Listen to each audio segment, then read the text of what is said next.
Warahmatullahi wabarakatuh. Innal hamdalillah nahmaduhu wa nasta'inuhu wa nastaghfiruh wa na'udzu billahi min shururi anfusina wa min sayyiati a'malina may yahdihillahu fala mudilla lahu wa may yudlil fala hadiya lahu. Asyhadu an la ilaha illallah wa asyhadu anna Muhammadan 'abduhu wa rasuluhu la nabiyya wa la rasula ba'dahu. قال الله تعالى في كتابه الكريم أعوذ بالله من الشيطان الرجيم يا أيها الذين آمنوا اتقوا الله حق تقاته ولا تموتن إلا وأنتم مسلمون اللهم ارحمنا بالقرآن.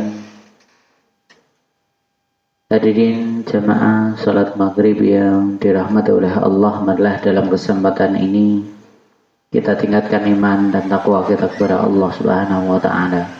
Salawat serta salam kita aturkan kepada Nabi kita Muhammad sallallahu alaihi wasallam. Hadirin yang dirahmati oleh Allah, kita lanjutkan pembacaan kitab Al-Kabair. Sekarang dosa besar yang ke-45, yaitu menipu dan mengingkari janji. Allah Subhanahu wa taala berfirman, wa'ufu bil ahdi innal ahda kana mas'ula. Dan penuhilah janji, sesungguhnya janji itu pasti dimintai pertanggungjawabannya. Surat Al-Isra ayat yang ke-34. Az-Zajjaj berkata, tiap-tiap yang diperintahkan oleh Allah atau yang dilarangnya itu termasuk dalam ahdun, janji tadi. Kan kita diperintahkan untuk memenuhi janji, kan itu kan. Nah, yang termasuk janji itu apa aja? Ya, semua yang diperintahkan oleh Allah itu adalah janji kita sebagai hambanya Allah harus dijalankan. Begitu pula larangan-larangan dari Allah, janji kita sebagai seorang muslim itu harus dihindari. Jadi seperti itu. Allah di ayat yang lain juga berfirman, ya ayyuhalladzina amanu aufu bil uqud. Wahai orang-orang yang beriman, penuhilah akad-akad itu. Al-Wahidi berkata, Ibnu Abbas mengatakan di dalam riwayat Al-Walibi, makna uqud adalah apa yang dihalalkan, yang diharamkan, yang diwajibkan, dan apa-apa yang ditetapkan hadnya dalam Al-Quran. Jadi gini, kaitan dengan kita sebagai seorang muslim itu kan diperintah oleh Allah untuk memenuhi janji-janji tadi, memenuhi akad-akad tadi. Kenapa kok itu semua kaitan dengan syariat Islam ini dikatakan akad? Dan kita memang berjanjinya kapan kan itu? Nah, nanti di dalam Al-Quran juga disebutkan bahwa Allah itu bertanya kepada setiap hamba yang berada di kandungan, alastu bi rabbikum qalu bala, kan itu. Bukankah aku Tuhan kalian? Dan dijawab, betul, engkau adalah Tuhan kami. Karena kita meyakini bahwa Allah itu sebagai Tuhan, maka kita harus memenuhi janji-janji kita sebagai hambanya Allah. Itu apa aja? Ya, kalau ada perintah jalan, kalau ada larangan berhenti, kalau ada kewajiban itu dimaksimalkan. Jadi seperti itu, semua pasti akan dimintai pertanggungjawaban oleh Allah Subhanahu wa taala. Intinya semua yang ditetapkan oleh Allah di dalam Al-Quran, maka kita harus perhatikan itu. Nah, terus kaitan dengan dosa besar apa? Nah, gini, kalau kita tidak tunaikan janji kita, maka berarti kita melakukan dosa besar. Jadi ada perintah kok kita malah gak mau jalan, ada larangan kita malah semerindil, ada kewajiban malah ditinggalkan. Naudzubillah. Kalau terjadi seperti itu berarti kita termasuk orang yang melakukan dosa besar. Selanjutnya Ad-Dhahhak berkata, Al-Uhud adalah apa yang diwajibkan oleh Allah kepada umat ini supaya memenuhi apa-apa yang dihalalkannya dan yang diharamkannya, atau apa-apa yang diwajibkannya seperti sholat dan kewajiban-kewajiban yang lain. Jadi ini juga sama, keterangan dari Uhud itu seperti itu. Uhud itu ahdun, itu Uhud. Nah, nanti kalau Uhud itu kan di ayat yang terakhir dari Al-Maidah tadi. Kalau Uhud adalah yang diwajibkan oleh Allah untuk umat ini ya, untuk dipenuhi semua kewajibannya. Semua yang halal harus harus dihalalkan. Yang haram juga harus berhenti, harus diharamkan. Dan semua kewajiban itu juga termasuk Uhud tadi, seperti sholat atau kewajiban-kewajiban yang lain, bakti sama orang tua, puasa, zakat, haji atau ibadah-ibadah yang lain, maka itu semua termasuk Uhud. Sedangkan Uhud adalah apa-apa yang sudah ditetapkan oleh Allah berupa kewajiban-kewajiban yang tidak bisa dibatalkan sama sekali.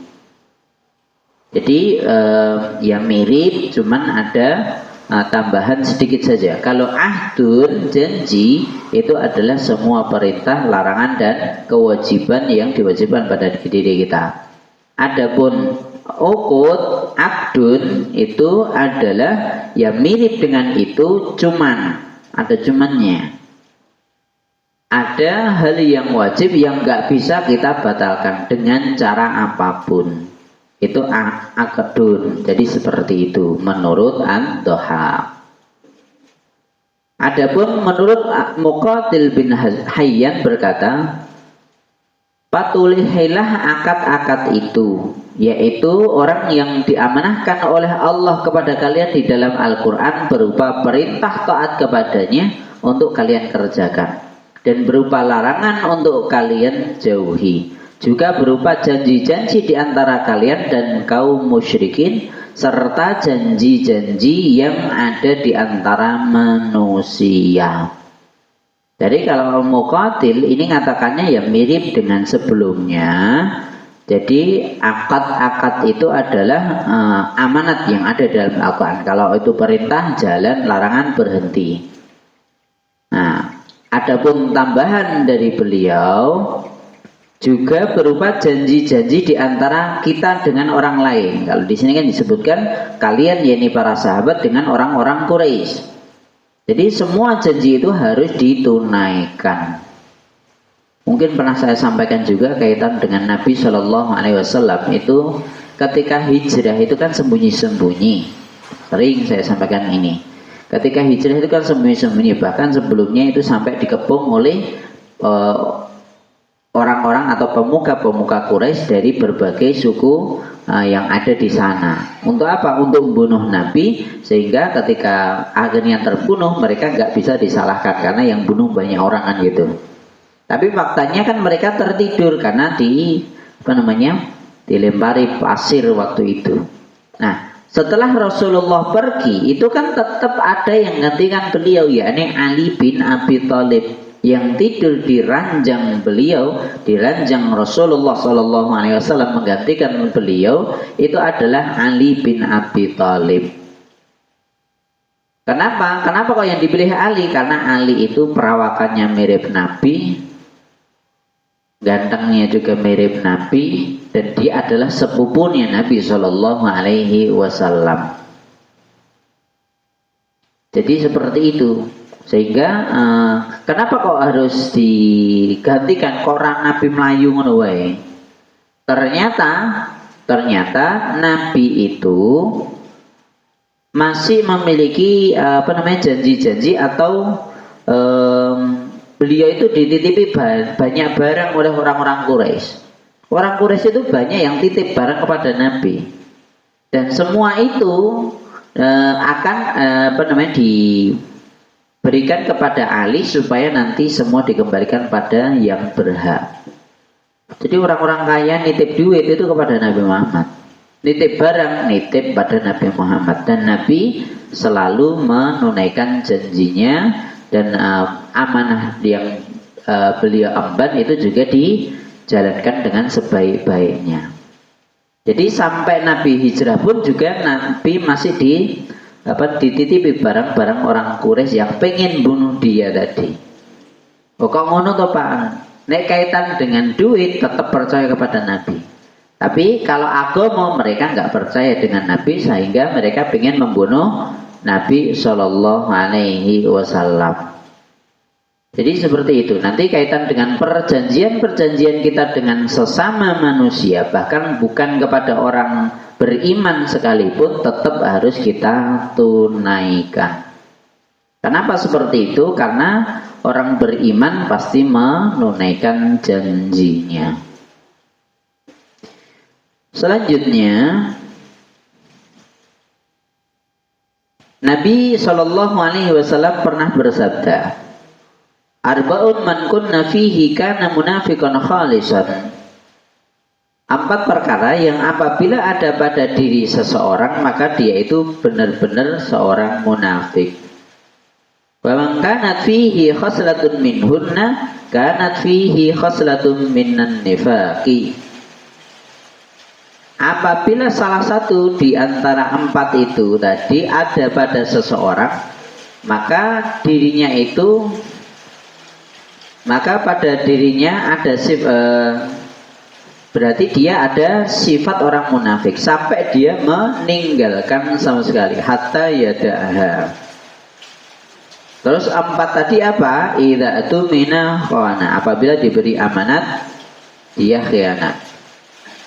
Wa idza hadatsa kadzaba, apabila dia ngomong dia bohong. Wa idza ahada ghadara, dan apabila berjanji dia mengingkari. Wa idza khasama fajar, apabila dia bertengkar maka dia melampaui batas. Jadi kalau ada orang yang memiliki sifat-sifat ini 4-4-nya, berarti dia munafik sejati, munafik tulen. Tapi misalnya di antara kita itu ada yang masih memiliki ini, sifat yang seperti ini, maka ya udah berarti terjangkit penyakit nifak pada dirinya. Karena namanya manusia kan beda-beda. Mungkin kaitan dengan amanat bisa jalan, tapi nek ngomong bohong kan bisa. Atau apapun, atau dibolak-balik salah satunya ada tapi yang dimintai satu tapi yang lain dia memiliki satu sifat tapi yang lain tidak ada, maka dia munafik. Tapi meskipun tidak munafik yang tulen. Kalau 4-4-nya ada pada seseorang, maka munafiknya tulen. Na'udzubillah min syarri dzalik. Nah, hadis ini dimasukkan dalam bab ini karena ada ciri munafik di sana, yakni menipu. Itu adalah cirinya orang munafik. Kalau ngomong bohong, tadi sudah disebutkan hadisnya. Dan mengingkari janji, wa idza ahada ghadara, apabila berjanji dia mengingkari. Jadi sifatnya munafik ya berarti dia adalah orang-orang yang jarang membaca Al-Qur'an, pasti tidak memperhatikan Al-Quran, tidak memperhatikan Islam ini, sehingga kaitan dengan ini pun tetap dia melampaui batas. Na'udzubillah min syarri dzalik, dia melakukan sifat-sifat ini. Sebelum dilanjutkan, ada yang perlu ditanyakan?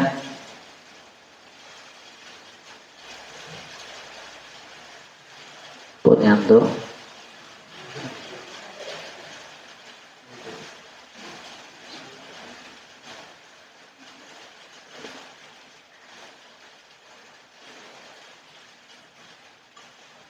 Bagaimana kalau ada sifat itu pada diri kita? Ya kita usaha untuk menghindari, gitu aja. Kan ada tuh orang-orang yang seperti itu. Ya gak 4-4-nya sih, cuman enek si jidak ya. Berarti harus hati-hati, segera ditaubati.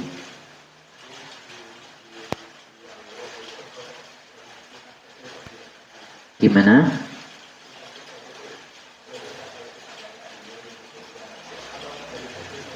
Jadi gini, setiap manusia itu kan memiliki kekurangan dan kelebihan masing-masing.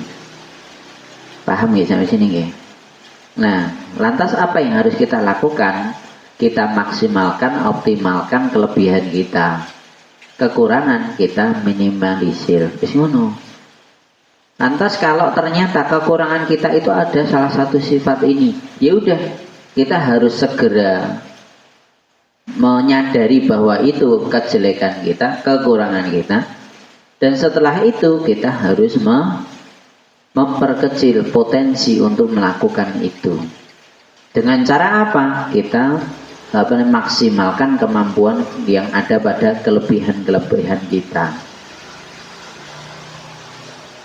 Nah terus Pak, berarti saya masih ada ciri-ciri munafik. Ya kita usaha untuk taubat terus. Jadi seperti itu. Paham ya sampai sini?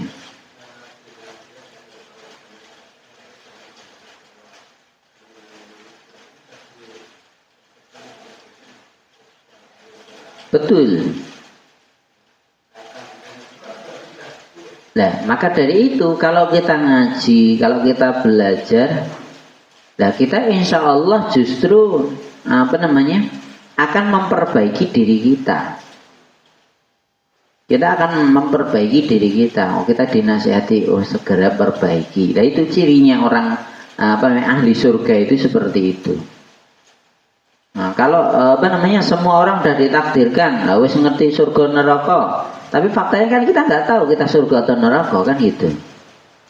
Maka dari itu kita harus usaha maksimal mungkin.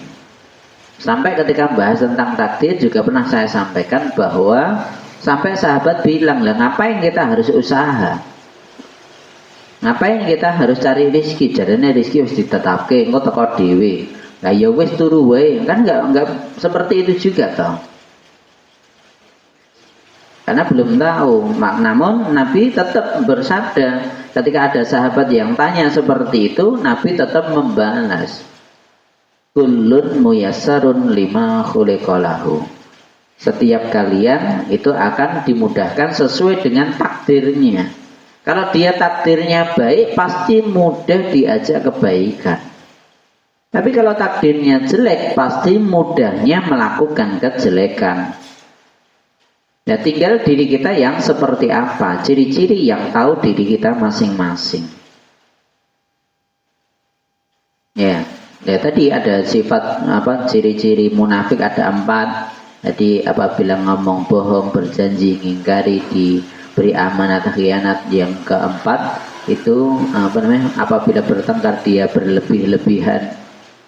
Nah kalau masih ada di antara 4 itu pada diri kita, segera ditaubati. Udah gitu aja. Paham ya? Barangkali yang lain.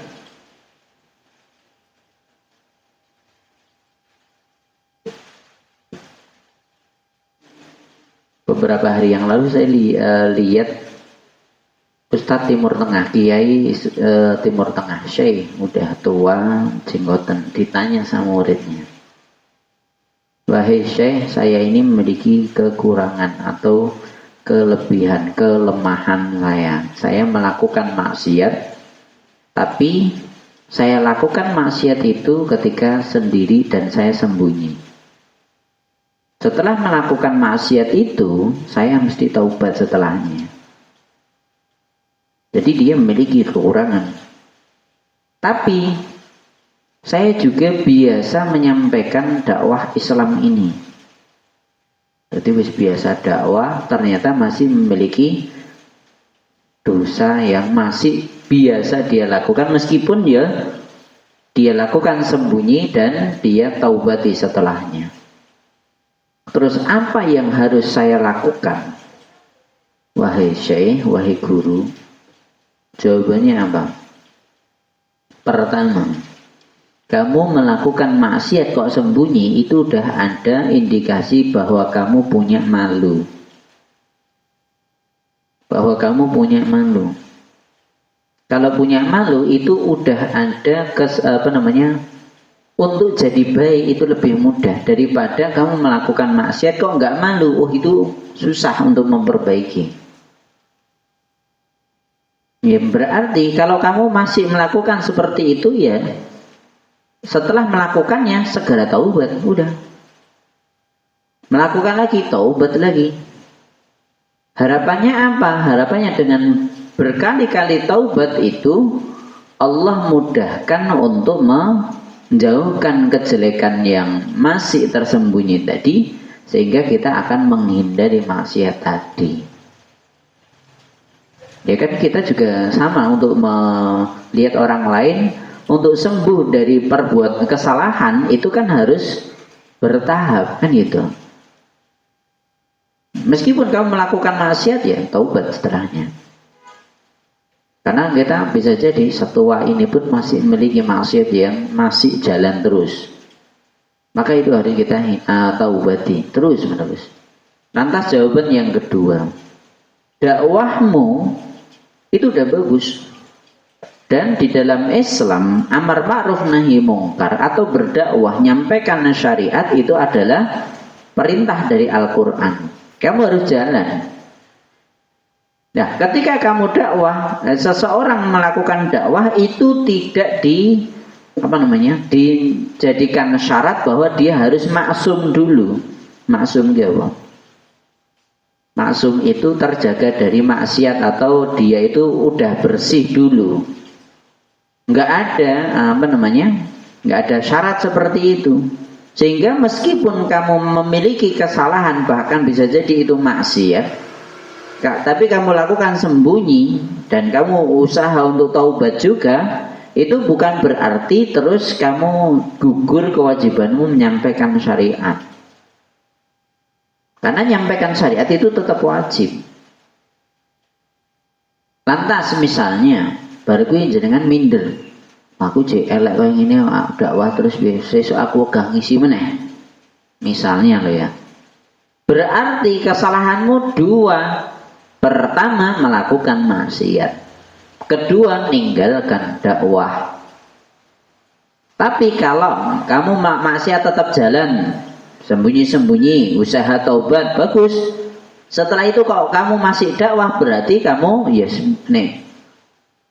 komentar netizen apa? Yes, berarti bakbuk ngono wae. Ya toh, dakwah tetap dakwah. Maksiat tetap maksiat. Maksiat karo dakwah jalan bareng, meskipun ya mungkin ada dakwah melakukan maksiat enggak mungkin kan sembunyi. Ya minimal bakbuk lah. Kamu melakukan kesalahan satu toh, tapi selanjutnya melakukan kebaikan satu. Lah nek maksiat tetap jalan, baru dakwahmu kamu berhenti, berarti kamu malah justru memiliki dua kesalahan. Pertama maksiatmu, kedua meninggalkan dakwah. Paham ya saya sini? Karena dakwah itu memang kewajiban kita sebagai seorang muslim harus tetap menyampaikan syariat. Lah kalau menyampaikan dakwah kudu maksum, waduh berat itu, nggak ada yang menyampaikan syariat mesti. Karena semua manusia pasti salah, pasti memiliki kekurangan. Tinggal kekurangan itu kita minimalisir, jangan sampai orang tahu. Yang kita genjot itu adalah kemampuan kita, kelebihan kita dalam bidang apa, gunakan itu untuk membela Islam. Cukup sampai sini.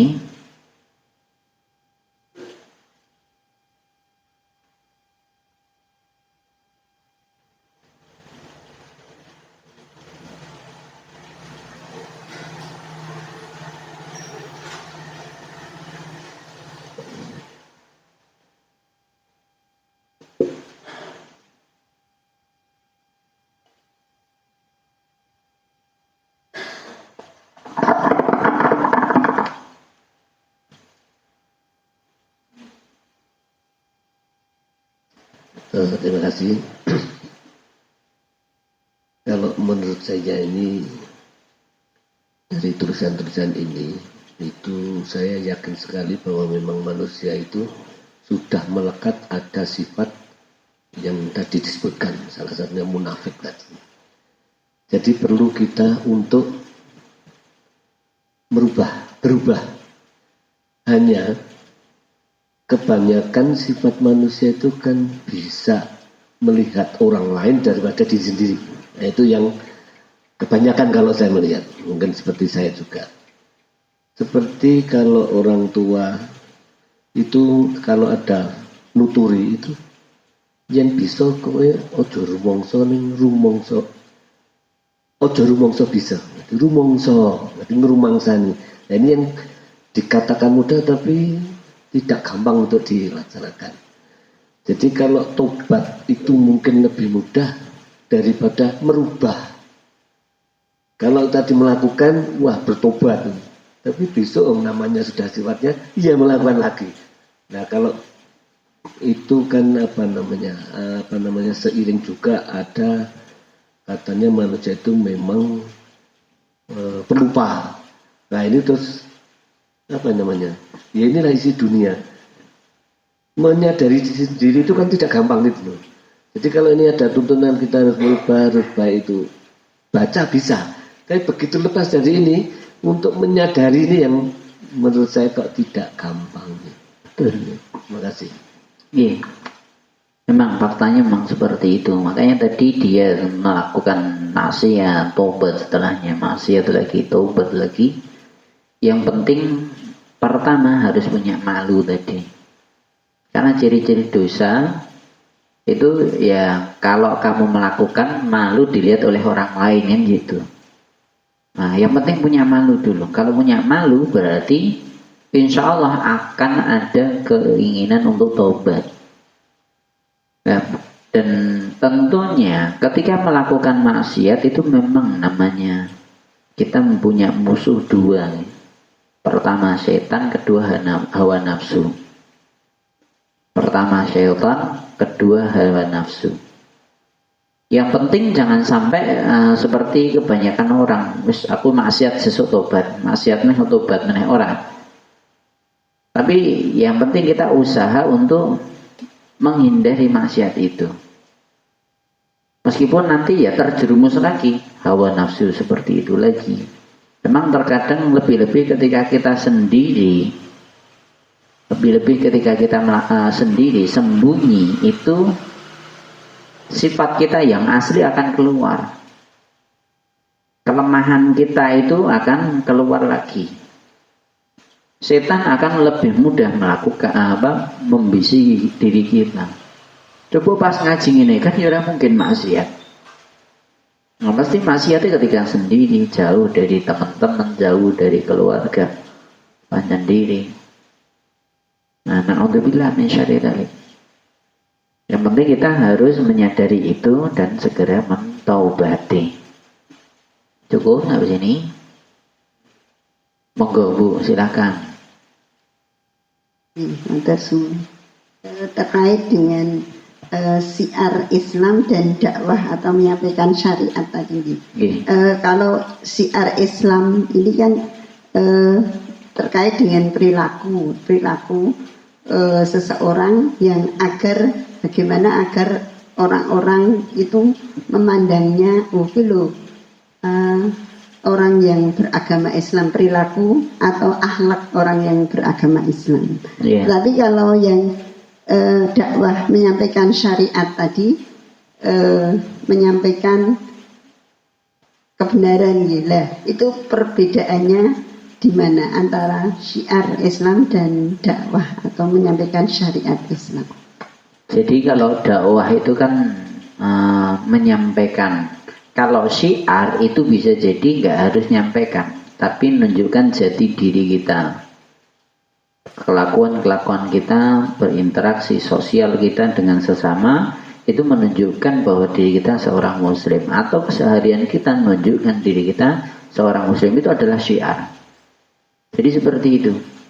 Syiar itu banyak sekali. Syiar itu banyak sekali caranya. Ya sebenarnya itu hanya sekedar cara saja.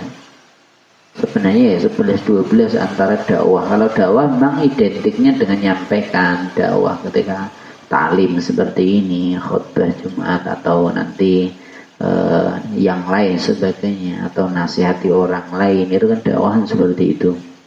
Nah, nanti kalau syiar ya dari diri kita.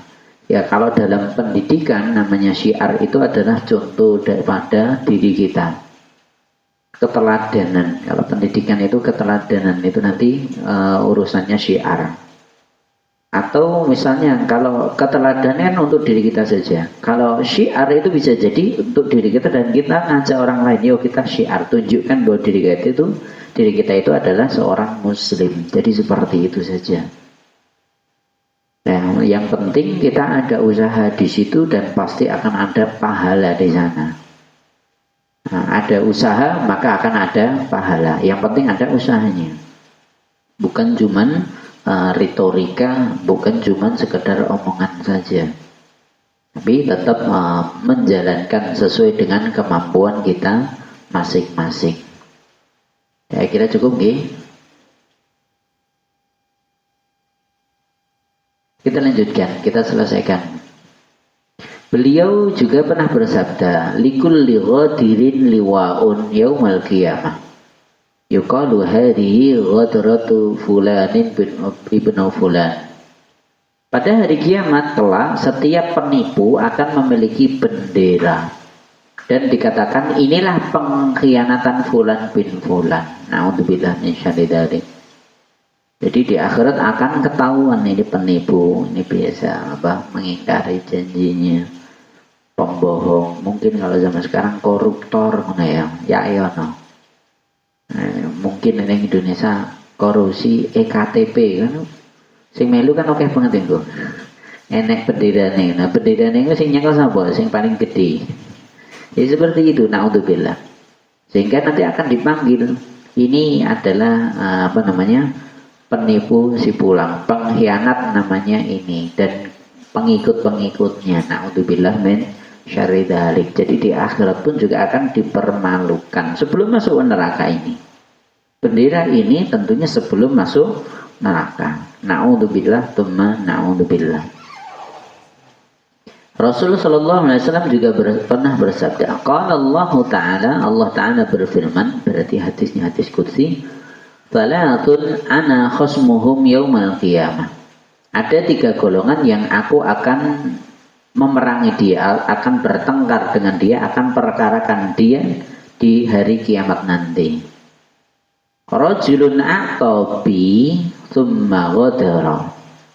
Orang yang berjanji dengan menyebut namaku lalu mengingkarinya. Demi Allah aku datang. Menyebut nama Allah, bahkan bersumpah, tapi mengingkari janji tadi. Atau insya Allah, nanggu insya Allah, tapi rata kau. Dan kurang ajarnya. Insya Allah saya bayar, wah enggak bayar baru. Insya Allah bulan depan tak bayar, waduh, enggak bayar. Nah, orang yang seperti ini akan dimusuhi sama Allah. Selanjutnya warajulun ba'a hurran fa'akala thamanahu.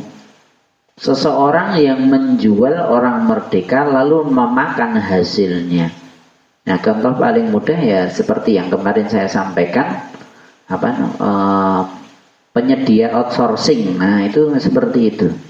Ada orang bekerja, dia memang masuknya dari dia, tapi nanti setelah itu dia tempatkan orang lain di tempat kerja masing-masing. Namun dia tetap dapat bagian terus-menerus beberapa persen dari hasil orang yang yang lewat pakai jasanya tadi. Lalu misalnya baru gue kerja 20 tahun berarti 20 tahun setor terus wong gue. Berarti dia memperkerjakan orang yang merdeka dan dia makan hasilnya. Jadi dia udah nggak kerja, tapi dia tetap dapat bisa makan dari itu. Yang ketiga, warajulun istajara ajiran fastawfa minhu wa lam yu'ti ajrahu. Orang yang memperkerjakan seorang pekerja, namun dia tidak membayarkan upahnya pada orang itu, padahal dia sudah mengerjakan tugasnya dia. Misalnya ngakon tukang, garapan iki tapi ra bayaran. Kan orang ajar. Padahal seharusnya kalau kita nyuruh orang lain itu harus dibayar sebelum keringatnya keringan gitu. Hadisnya ada kaitan dengan itu. Lah ini enggak, dia nyuruh orang lain udah dikerjakan tapi enggak dibayar. Contohnya ya pemborong kan sering kan. DP gede pemborong baru ditinggal. Tukang-tukangnya orang dibayarin. Na'udzubillah min syarri dzalik. Akhirnya tukangnya nesu-nesu. Dengan berbagai cara akhirnya nyolongi barang proyek kan akhirnya. Ya salah. Lah piye? Lah dibayar.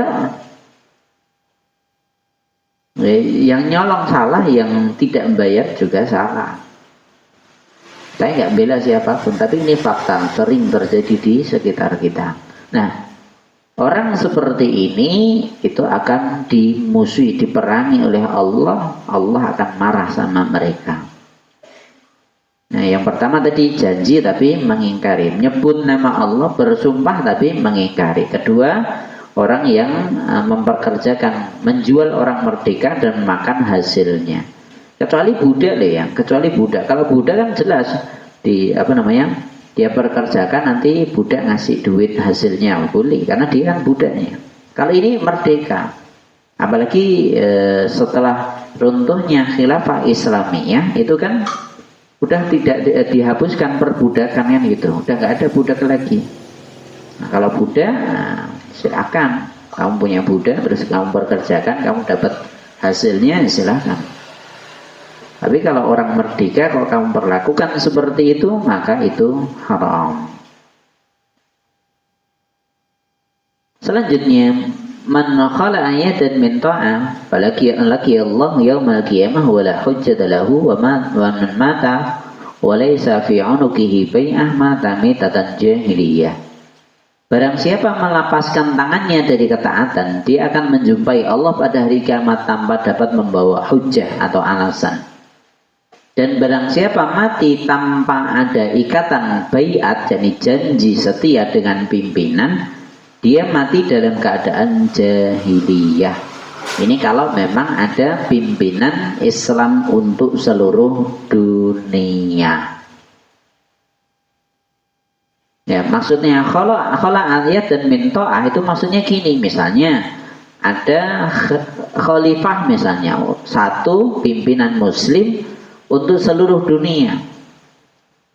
Sebelumnya udah baiat sama dia, janji, sumpah setia sama pimpinan, tapi berkuim belot, nggak mau sami'na wa ata'na kepada pimpinan. Nah seperti ini, ya ini tidak diperkenankan dalam Islam. Nanti akan bertemu dengan Allah, nggak ada alasan lagi. Maksudnya apa? Ya wis, dia udah tahu bahwa dirinya melakukan kesalahan. Nah, adapun yang belum, jadi misalnya belum baiat, ya itu juga diperintahkan untuk baiat. Baiat itu apa toh? Baiat itu sumpah setia. Kaitan dengan baiat itu di dalam hadis-hadis Nabi disebutkan banyak sahabat melakukan baiat untuk apa? Misalnya, saya baiat kepada engkau untuk menjalankan sholat, hal-hal yang wajib saya akan lakukan, dan yang sampai seperti itu. Jadi sumpah setia dengan pimpinan itu seperti itu. Loyalitas dan totalitas untuk pimpinan muslim. Nah seperti itu. Kalau belum, maka harus segera baiat kalau memang ada. Lan reneng piye Pak? Reneng pimpinan terus ngam piye? Kan itu ya. Wallahu ta'ala a'lam bishawab. Satu hadis lagi juga kaitan dengan ini. Rasulullah sallallahu alaihi wasallam bersabda, man ahabba ayyuzahzaha 'anil nar wa yudkhalal jannah, barang siapa yang pengen terhindar dari neraka, dijauhkan dari api neraka dan dimasukkan ke dalam surga, falyatihi maniyatuhu wa huwa yu'minu billahi wal yawmil akhir wal yati ilan nasil ladzi yuhibbu ayyuta ilaihi.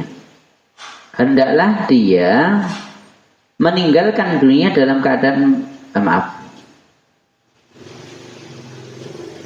Dalam siapa yang ingin terhindar dari neraka dan dimasukkan dalam surga, hendaklah dia meninggal dunia dalam keadaan beriman kepada Allah dan hari akhir. hendaknya pula dia memperlakukan orang seperti dia ingin orang lain memperlakukannya. Jadi berbuat baik kepada sesama. Wa man baya'a imaman fa'atahu safqata yadihi thamarata qalbihi falyuti'hu in istata'a fa in ja'a akharu yunazi'uhu fadribu unuqal akhar. Barang siapa yang memberi baiat kepada seorang pimpinan dengan menjabat tangannya dan itu dilaksanakannya dengan sepenuh hati, hendaknya dia mentaati dengan segenap kemampuannya. Maksudnya kalau udah baiat, ya udah taati dia, taati pimpinanmu.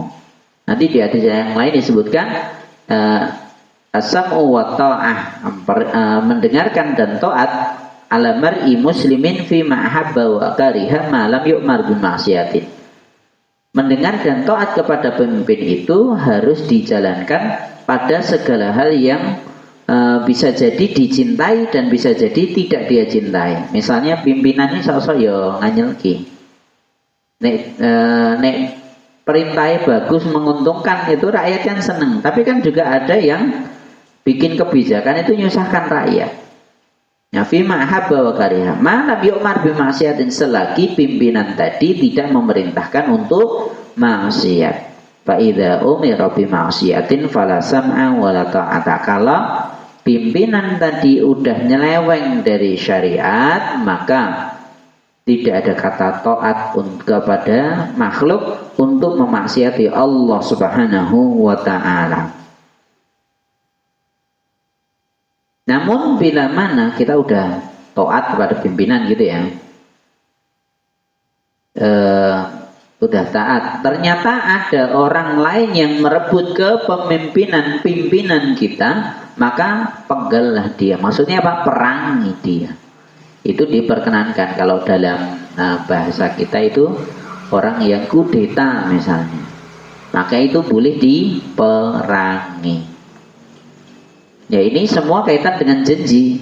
Jadi kalau kita sumpah setia kepada pimpinan, berarti ya janji kita kepada pimpinan untuk menjalankan syariat Islam atau yang lain sebagainya. Banyak nanti contoh kaitan dengan baiat dalam hadis-hadis Nabi amat sangat banyak. Ya tergantung kebutuhan kita apa. Karena memang baiat itu bisa berbeda-beda tergantung kelemahan kita, bahkan bisa jadi seperti itu. Tapi kalau kaitan dengan kewajiban tetap harus jalan. Tapi kelemahan kita itu harus tutupi dengan baiat tadi, dan kita usaha untuk meminimalisir kelemahan kita tadi. Saya kira cukup. Ada yang perlu ditanyakan? Perjanjian sebelumnya apa ya tetap haram? Maksudnya gimana? Ya, tadi outsourcing Okay. itu tapi sudah ada perjanjian sebelumnya. Nah, iya, perjanjian sebelumnya inilah yang perjanjian salah itu di situ.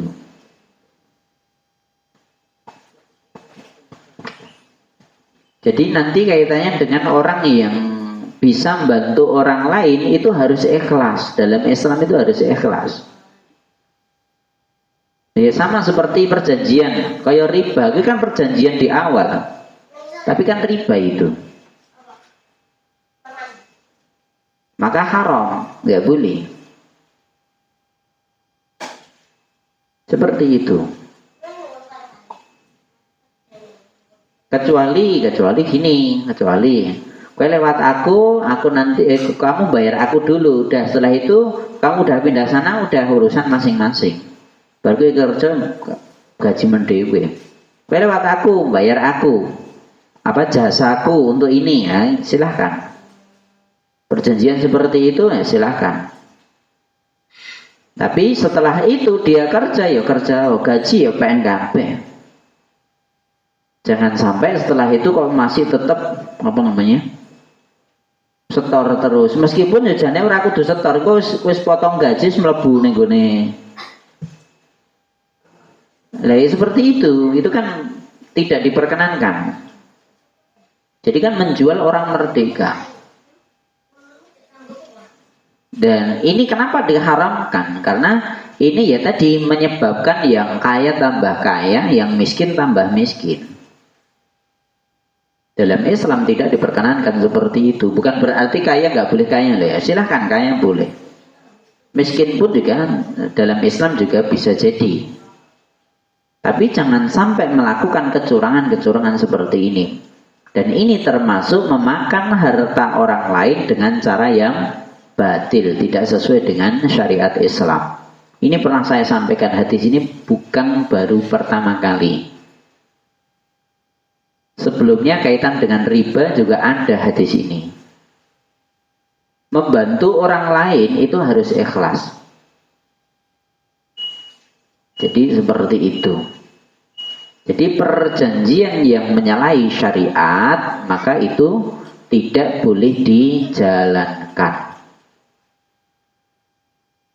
Cukup, barangkali yang lain. Ya. Itu berarti pihak penyedia dan yang akan mencari sama dosanya. Karena begini, perusahaan itu biasanya itu orang yang ke sana itu suruh baca. Ini pendapatan. Jadi tidak kok itu dipotong, tidak itu seperti. Jadi sebenarnya seperti pegawai negeri juga. Hanya di sana kan PPH. Ya, jadi kelihatan sekali kalau gaji kita sebenarnya 5 juta, tapi sebenarnya di situ 5, sekian gitu. Semuanya sudah dipotong, terus kena apa, tapi diberi tambahan dari pemerintah. Jadi jelas perjanjiannya. Lah outsourcing juga kira-kira demikian. Ya, ini dua-duanya kena berarti. Jadi gini, kalau ASN, PNS atau yang lain sebagainya itu kan bekerja, nanti ada potongan PPH, PPN itu kan urusan lain, itu pajak nanti maksudnya kan ke perpajakan. Itu bukan untuk yang penyedia layanannya atau atasannya, enggak. Tapi kalau outsourcing itu kan rekanan, sehingga tadi yang punya mau biro atau begini, rekanannya tadi itu dia kalau orang banyak kabeh gur 1% tok wis piro wae. Itu kan sudah tahu, sama-sama tahu. Iya betul. Enggak, maksudnya yang daftar pun berarti ya kena dosa karena sudah tahu. Jadi gini, kalau daftar misalnya apalagi zaman sekarang outsourcing itu kebanyakan satpam, driver dan lain sebagainya biasanya pakai outsourcing itu. Nah sekarang untuk kerja kalau nggak lewat situ juga berarti, jadi nanti kaitannya ini dengan mirip seperti sogok itu apa? Nyuap, kaitan dengan suap. Sing nyuap bisa jadi nggak dosa.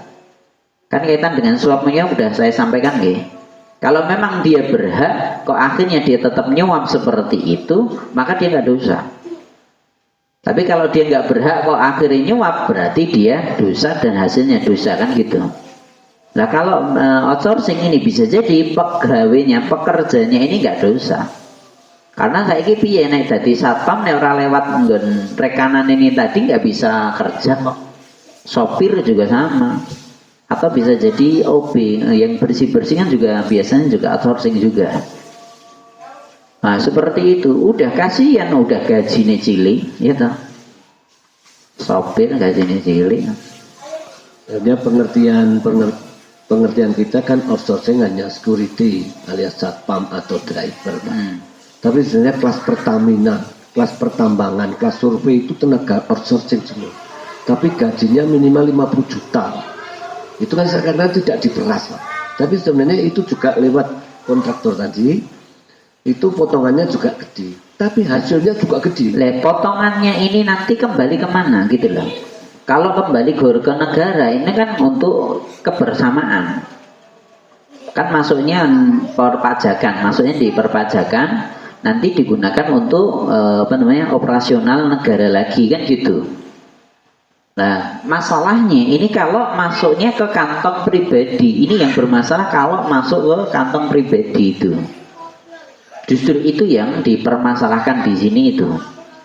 Karena ini kan dalilnya dia menjual orang merdeka dan memakan hasilnya. Memakan ini loh, ini yang haram itu memakan dari hasil ini, potongan dari orang-orang tadi. Nah kalau nanti masuknya di kas negara itu kan dia nggak dimakan sama orang, kecuali dia korupsi ya betul jelas, kan gitu. Iya, saya tahu itu. Cuman ini semua perusahaan kayak kontraktor itu dia hasilnya dari mana kan juga dia punya pegawai. Itu juga pasti gaji di perusahaannya itu katakanlah 50 juta, nanti yang dikasihkan mungkin 45 juta karena peraturan-peraturan. Nah, itu masuknya kan perusahaan. Hasil perusahaannya kan dari situ. Salah satunya. Nah, contohnya apa? Itu nanti yang mendapatkan apa? Apakah seseorang akan menikmati itu kan gitu? Saya umpama kayak konsultan perencana. Itu kan hasilnya kan hasil dari jasa tenaga konsultannya gitu. Iya. Nah, makanya hasil dari perusahaan konsultan ini tadi itu salah satunya juga dari itu. Itu apa itu juga termasuk tidak sah. Konsultan bencana itu hasilnya juga dari itu. Jadi tenaga ahli 5 gitu kita pakai, kontrak menang, dia kerja. Itu sebenarnya kan hasil dari juga itu gimana apa ya itu? Ya sebenarnya sama saja. Sama saja. Nanti kan ada pihak rekanan tadi dapat bagiannya. Apalagi dia kerja terus, dia dapat bagian terus. Itu yang haram di situ. Paham ya di sini? Itu berarti memakan harta orang lain dengan tanpa hak, itu contohnya di sini. Ini yang haram. Makanya kita harus hati-hati. Jadi dalam Islam, nek kowe wis ora kerja, kowe ora tau apa-apa ngono lho. Kamu harus tetap bekerja. Jadi seperti itu berarti kan kerja itu apa-apa. Misalnya wong 100 lewat wonge ngape. Nah, wonge wis rasa ngopo-ngopo wis karek turu wis itu kiriman terus toh. Misalnya. Berarti kan gajine wis padha wong-wong kuwi mau. Wonge kur turu tok hari. Jadi hal yang seperti itu nggak boleh. Begitu pula nanti kenapa kok MLM itu juga haram. Tahu MLM ini? Itu kan hanya sekedar ngomong. Nanti orang bawahannya sing kerja nyari bawahan lagi kan gitu. Sing dulu orang apa-apa berkuih itu terus bergantung bawahannya produktif apa ora kan ngono. Akhirnya dia cuma diem saja, yang bekerja orang lain dapat bonus dia. Itu haram. Ya anak beranak yang turun itu loh, MLM kan seperti itu jelas haram. Jadi nanti di permisalan contoh yang lain yang seperti itu. Jadi dalam Islam kalau kamu kerja dapat duit halal. Kamu kerja sekali baru wis ora kerja meneh. Kamu cuman ongkang-ongkang kok itu duit kok kuwi. Lah itu masalah itu haram. Di dalam Islam itu kena audit gitu loh. Hal yang seperti itu kena audit, yang audit Allah tentunya. Makanya kita jangan bermudah-mudah untuk hal-hal yang seperti penal, iya. Tapi nek halal, jadi nek MLM dulu pas lagi meledak ngono kae. Kiai yang lurus itu bilang nek MLM ku halal, aku mesti melu sik dhewe, duitku akeh dhewe. Jelas muridku akeh. Ngono dari ini. Nek ku halal wis tak lakoni kan biyen. Contoh lagi, saya contoh. Penjenengan pengusaha peternak sapi, saya ikut di situ 1/4. Istilahnya sapi 1/4 tadi 1.000, saya 250. Yeah. Itu Pak, saya tidak kerja di rumah. Iya. Jangan ikut. Oke no. Kalau ini kan kita punya modal. Itu modal kita, bukan mempekerjakan orang. Gitu lah. Bukan menjual orang kan gitu. Kalau ini kan investasi. Ini beda. Ini kita pakai modal. Join. Seperti itu syarikat boleh. Nanti hasilnya tinggal hitung-hitungan kok hasilnya piye dibagi piye, karena aku punya 1/4, aku ora kerja bagianku semene kan udah ada hitungannya semua. Boleh, silahkan. Penanaman modal boleh, halal. Tapi ini kebanyakan orang penanam modal pengine atau senenge gorne berarti nek rugi ora gelem nanggung bareng. Nek sing ngono kuwi salah, nggak bisa. Seperti dalam perbankan nanti murabahah dan lain sebagainya. Itu kan ada menanam modal aku berarti itu bagian itu bagi hasil kan apa namanya? Sistemnya seperti itu, dapat bagi hasil. Tapi wong-wong sing minjem itu kan bisa jadi buntung, maksudnya orang dia rugi. Kalau rugi kudune pihak bank itu juga harus merasakan rugi. Kalau tadi misalnya sapi 1000, jenengan punya 250, berarti jenengan dapat bagian. Coba nih pas bubruk, kan tetap jenengan juga harus menanggung rugi gitu loh. Kalau seperti itu halal, boleh. Nah masalahnya orang-orang kalau di perbankan, apalagi bank syariah itu kan istilahnya murabahah tadi. Sistemnya jarene yo niru kuwi, cuman kan jaluke untung terus. Ora gelem rugi ngono lho. Sing kuwi sing salah. Jadi intinya ketika kita berserikat, ketika kita seperti itu bagi hasil dan istilahnya yang dengan berbagai alasan itu tadi, kita harus siap rugi dan harus siap untung dan harus siap rugi. Orang harus siap untung toh. Paham gak saya ini nggih? Gaji pensiunan halal. Hah? Jadi ya kan sebenarnya dana pensiun itu sebenarnya jenengan dapat potongan tadi itu tabungan kita asline. Itu kan subsidi silang dari dari yang lain kan gitu. Jenengan juga dapat potongan untuk di situ. Ketika kerja pengabdian itu tadi, ketika jadi ASN tadi, jenengan kan dapat gajian dan nanti dapat potongan, ada potongannya.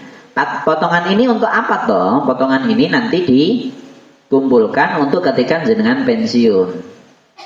Jadi seperti itu sistemnya.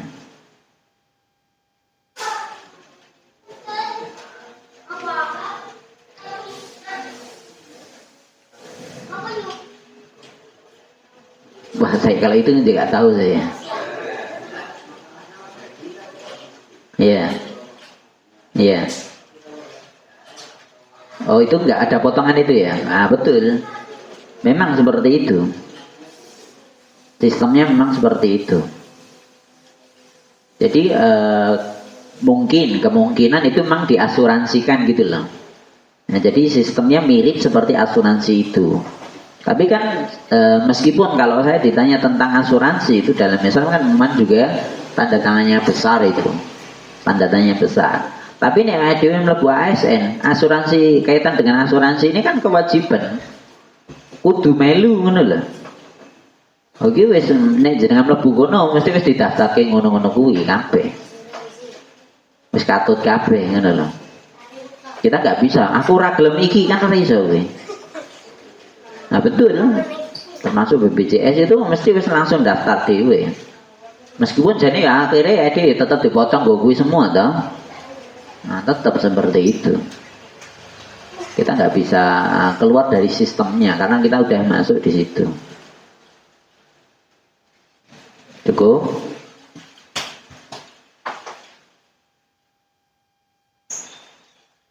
Saya kira cukup sekian. Selesai bab dosa besar, menipu dan mengingkari janji. Insyaallah di pertemuan mendatang kita akan bahas tentang membenarkan dukun dan tukang ramal. Itu termasuk dosa.